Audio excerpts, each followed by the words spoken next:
दिल्ली विधानसभा निवडणुकीच्या निकालानंतर भाजपाकडून देशभरात जल्लोष साजरा केला जात असून महाराष्ट्रातील भाजप आणि शिंदे गटाने देखील या विजयावरती प्रतिक्रिया दिली आहे। दिल्लीच्या निकालानंतर महाराष्ट्राचे उपमुख्यमंत्री असलेले एकनाथ शिंदे यांनी अरविंद केजरीवाल यांच्यावरती जोरदार टीका केली आहे।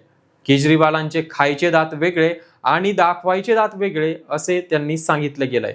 अण्णा हजारे यांच्या आंदोलनामुळे ते मुख्यमंत्री झाले, पण सत्ता मिळाल्यावरती अण्णांना ते विसरलेत। त्यांच्या करणी आणि कथनीत मोठा फरक आहे। अखेर आपदा टळली आणि दिल्लीतील संकट किंवा दिल्लीवरील संकट दूर झालं असं देखील त्यांनी ठामपणे सांगितल्याचं पाहायला मिळतंय। दिल्लीतील निकालावरती भाष्य करताना शिंदे यांनी केंद्र सरकारच्या धोरणांचे देखील समर्थन केल्याचं पाहायला मिळतंय। केंद्र सरकारने सादर केलेला अर्थसंकल्प हा प्रत्येक घरात लक्ष्मीच्या पाऊलखुणा उमटणारा आहे। त्याचप्रमाणे लोकांना विकास हवा आहे, केवळ आरोप प्रत्यारोप नकोत। इंडिया आघाडी जिंकली तर सगळं चांगलं, पण त्यांचा पराभव झाला की लगेच संस्था भ्रष्टाचारी ठरतायत। मतदारांनी आता हा बनाव ओळखला पाहिजे असं देखील शिंदे म्हणाले।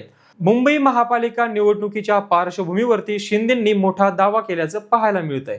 गेल्या अनेक वर्षात मुंबईकरांच्या तिजोरीची लूट करण्यात आली, पण आता मुंबई बदलली आहे। ज्यांनी मुंबई लुटली त्यांना मुंबईकर जागा दाखवतील असं देखील यांनी सांगितलंय।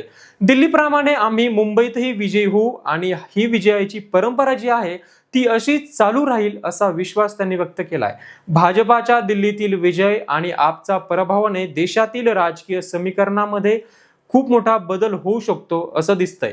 या सर्व गोष्टीचा प्रभाव आगामी निवडणुका ज्या होतील या निवडणुकांवरती दिसेल हे स्पष्ट आहे।